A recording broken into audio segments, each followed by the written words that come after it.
હવે આપણે જોઈએ સ્વાધ્યાય 10.2. હવે એમાં પહેલો દાખલો છે, 3 સદિશો આપ્યા છે a, b અને c. પૂછ્યું છે a સદિશોના માનની ગણતરી કરો. તો પહેલો સદિશ a છે, સદિશ a નું માન એટલે વર્ગમૂળમાં આના ઘટકવાના જે સહગુણકો છે 1 1 1 એના વર્ગોનો સરવાળો એટલે a નું માન √3 થશે.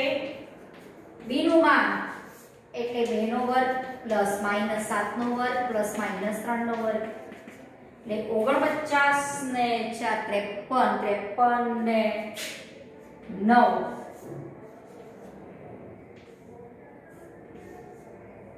62 એટલે b નું સદિશનું માન થશે આપણું 62. હવે એ જ રીતે c સદિશનું માન પણ આપણે શોધી શકીએ. c સદિશનું માન = 1/√3 નો વર્ગ 1/√3 નો વર્ગ માઈનસ 1/√3 નો વર્ગ એટલે 1/3 સ્ક્વેર 3/3 એટલે 1. આ 3/3 વર્ગમૂળમાં 1 એટલે 1 એટલે a b અને c સદિશનું માન શોધાઈ ગયું. બીજા દાખલામાં છે સમાન માનવાળા બે ભિન્ન સદિશો શોધો. જેના માન સમાન છે પણ સદિશો ભિન્ન છે એવા આપણને બે સદિશો લખવાના કીધા છે. માન સરખા હોય પરંતુ ભિન્ન હોય એટલે કે સમાન નથી એવા બે સદિશો આપણે વિચારીએ કે જેના માન સમાન છે. ધારો કે i ને j કેપ લો તો પણ ચાલે, માન સરખા છે પરંતુ સદિશો સમાન નથી, ભિન્ન છે એવું કહી શકો. બીજો કોઈ સદિશ વિચારો અહીંયા. ધારો કે i cap plus 2j cap plus 3k cap આવો એક સદિશ લીધો. બીજો કોઈ સદિશ લો 2i cap minus j cap plus 3k cap. તો આ સદિશ a નું માન શોધો તો 1 સ્ક્વેર 2 સ્ક્વેર 3 સ્ક્વેર 9 4 13 ને 14. સદિશ b નું માન શોધો તો 2 નો વર્ગ પ્લસ માઈનસ 1 નો સ્ક્વેર પ્લસ 3 નો વર્ગ 9 4 13 ને 14. બંનેના માન સમાન છે પણ બંને સદિશો ભિન્ન છે. જુઓ આ 1 2 3 કહેવાય, 2 1 3 કહેવાય. અહીંયા માન સમાન છે પરંતુ બંને સદિશો સમાન નથી એટલે કે ભિન્ન છે એવું કહી શકો. જોઈને જ ખબર પડે.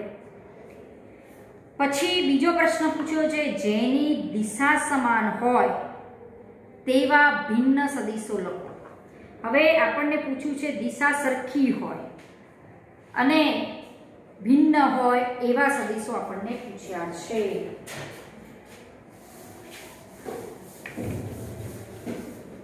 દિશા સમાન, દિશા સમાન હોય પરંતુ દિશા સમાન હોય તેવા બે ભિન્ન સદિશો કયા એ આપણે પૂછ્યું છે. દિશા સમાન હોય તેવા બે ભિન્ન સદિશો પૂછ્યા છે.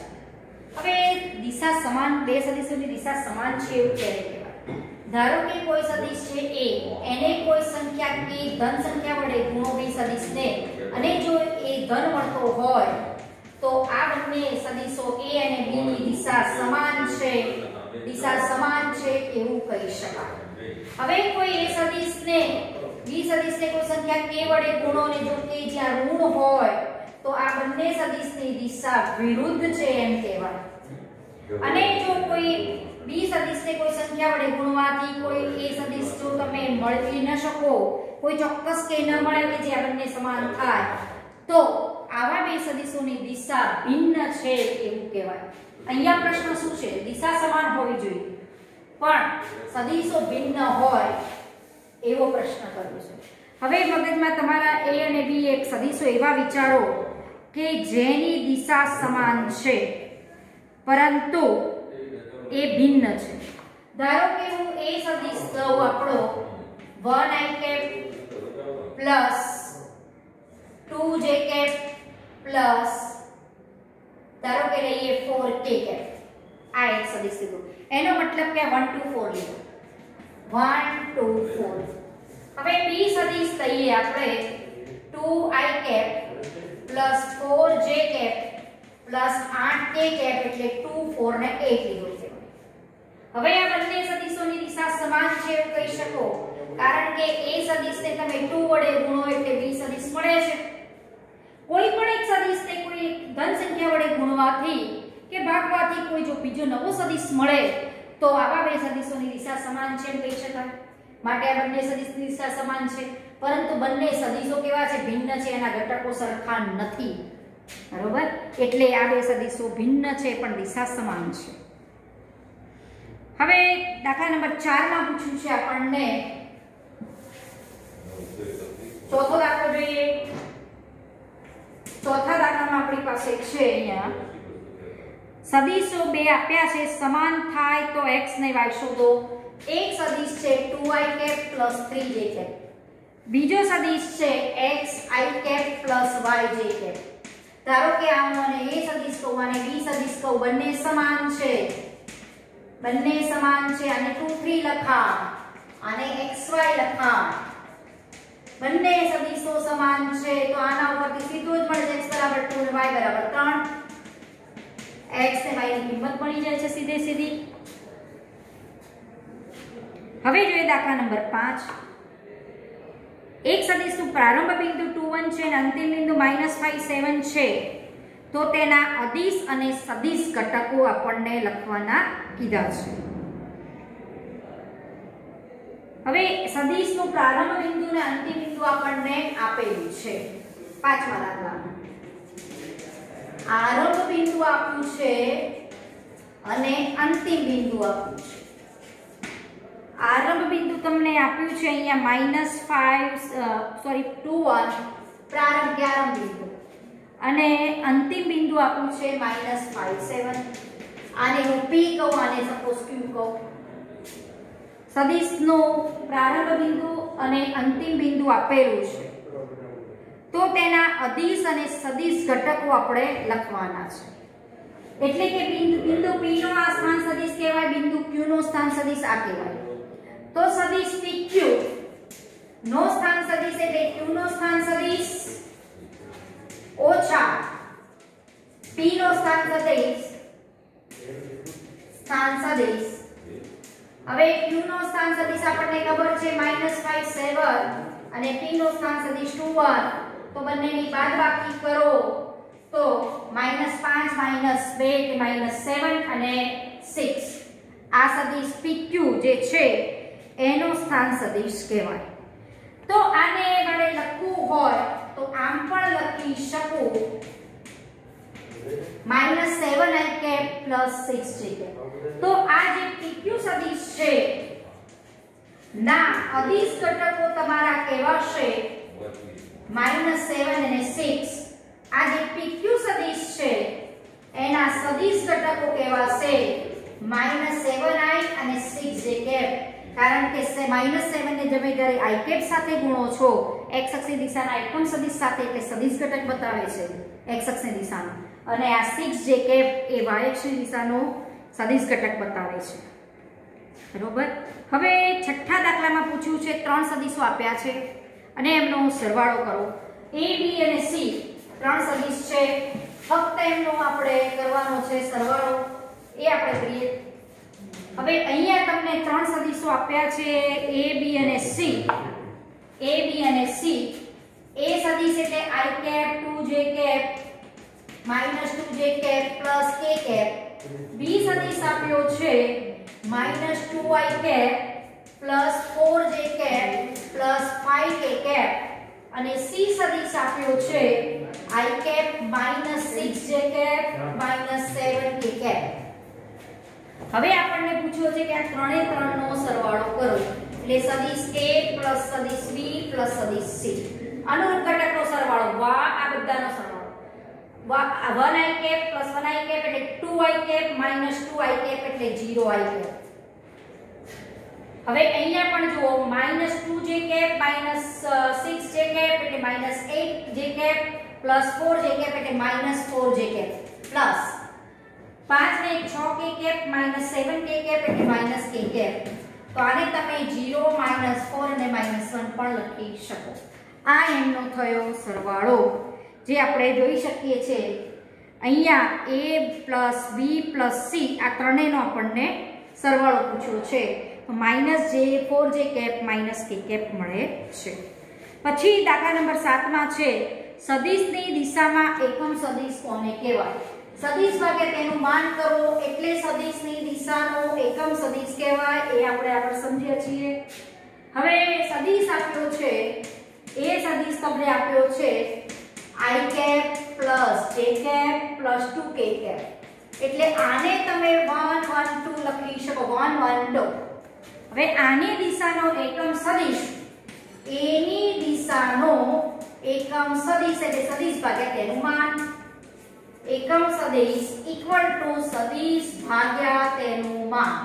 સદિશ આપણને પાસે છે 1 1 2, એનું માન એટલે 1 નો સ્ક્વેર + 1 નો સ્ક્વેર + 2 સ્ક્વેર, એટલે આવશે અહીંયા 1 1 2, 4 ને 5 ને 6, એટલે 1/√6 1/√6 અને 2/√6, એટલે 1/√3 * √2 લખવા હોય તો પણ ચાલે. અરે આ સદિશની દિશાનો તમારો એકમ સદિશ થશે. હવે આવો જ છે 8મો દાખલો. P અને Q બિંદુના યામ આપ્યા છે, એટલે કે એના સ્થાન સદિશ આપ્યા છે. PQ ની દિશામાં એકમ સદિશ, સદિશ PQ ની દિશાનો એકમ સદિશ, તો સદિશ PQ ભાગ્યા તેનું માન શોધવાનું. P નો સ્થાન સદિશ આપ્યો છે, Q નો સ્થાન સદિશ આપ્યો છે, એના પરથી સદિશ PQ નો સ્થાન સદિશ શોધી કાઢીએ. 8મા દાખલામાં P નો સ્થાન સદિશ 1 2 3 છે, Q નો સ્થાન સદિશ 4 5 6 એટલે બિંદુઓ સ્વરૂપે આપેલા છે. PQ ની દિશાનો એકમ ઘટક, PQ સદિશની દિશાનો એકમ ઘટક, PQ ની દિશાનો એકમ સદિશ એટલે સદિશ ભાગ્યા તેનું માન.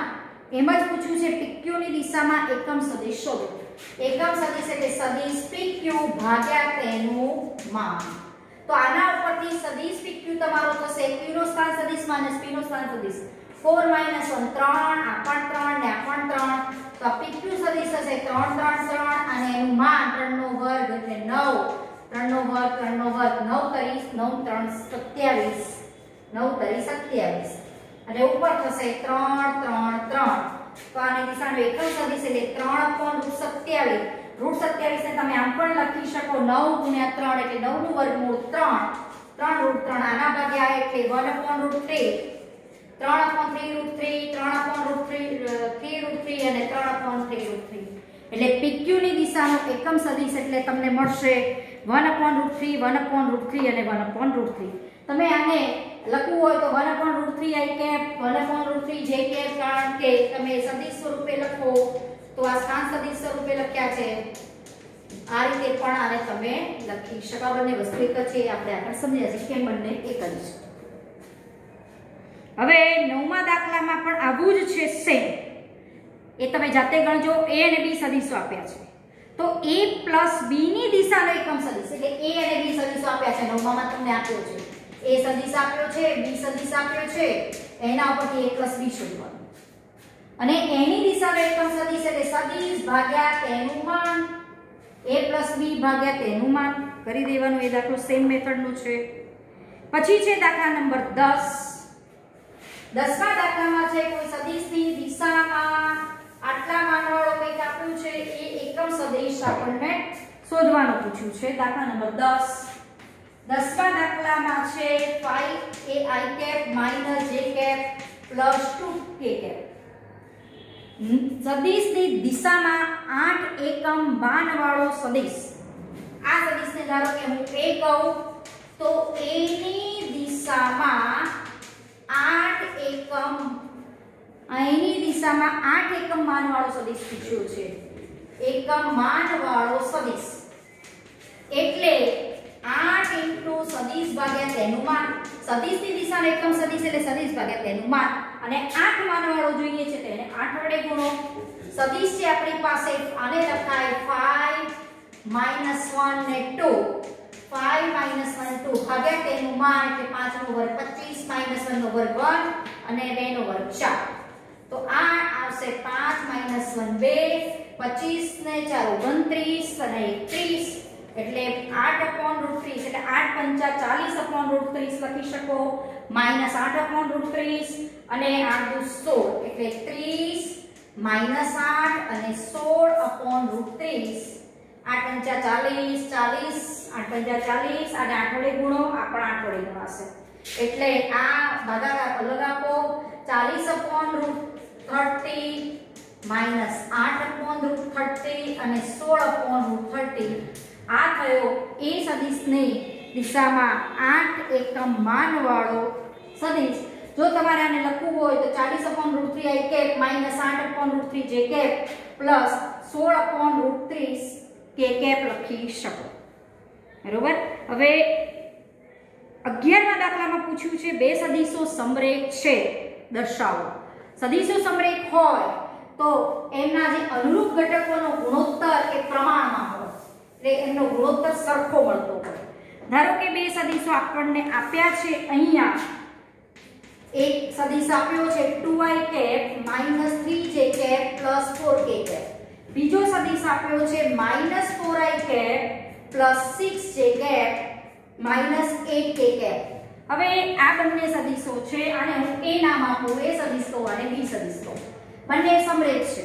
સમરેખની વસ્તુ આગળ જ જોઈ કે એના અનુરૂપ ઘટકો એના ગુણોત્તરો સમાન છે। જુઓ 2 / -4 -2 -2 આ પણ -1 2 / -1 -1/2 આ પણ -1/2 આ પણ -1/2 એટલે આ બે સદિશો સમરેખ છે। અને જો દિશાની દ્રષ્ટિએ વાત કરવી હોય તો a સદિશને તમે -2 વડે ગુણો એટલે b સદિશ મળે છે। જો a સદિશને -2 વડે ગુણો અથવા b સદિશને -2 વડે ભાગો તો તમને a સદિશ મળે છે। તો એનો મતલબ કે કોઈ સદિશ બરાબર સંખ્યા ઇન્ટુ સદિશ લખી શકાય અને આ જો સંખ્યા ઋણ હોય તો આ બે સદિશોની દિશા વિરુદ્ધ છે એમ કહેવાય। બે સમાન દિશાના હોય કે બે વિરુદ્ધ દિશાના સદિશો હોય અને તો એવા સદિશોને આપણે સમરેખ કહીએ છીએ। જો દિશાની દ્રષ્ટિએ વાત કરવી હોય તો પણ તમે આમ કરી શકો અને ગુણોત્તર જે બંને સદિશોના સરખા હોય અનુરૂપ ઘટકોના ગુણોત્તર તો પણ એ સમરેખ કહેવાય। બરોબર। એ વસ્તુ બંને એકની એક જ વસ્તુ છે। હવે દાખલા નંબર 12 માં પૂછ્યું છે એક સદિશ છે એની એના દિક કોસાઇન શોધવાના છે। કોઈ પણ સદિશના દિક કોસાઇન એટલે સદિશ ભાગ્યા તેનું માપ એ આપણે આગળ વિડિયો 2 માં પણ એની માહિતી મેળવેલી છે એ જોઈ લઈએ। 12મો દાખલો છે એક સદિશ આપ્યો છે આ સદિશ બરોબર।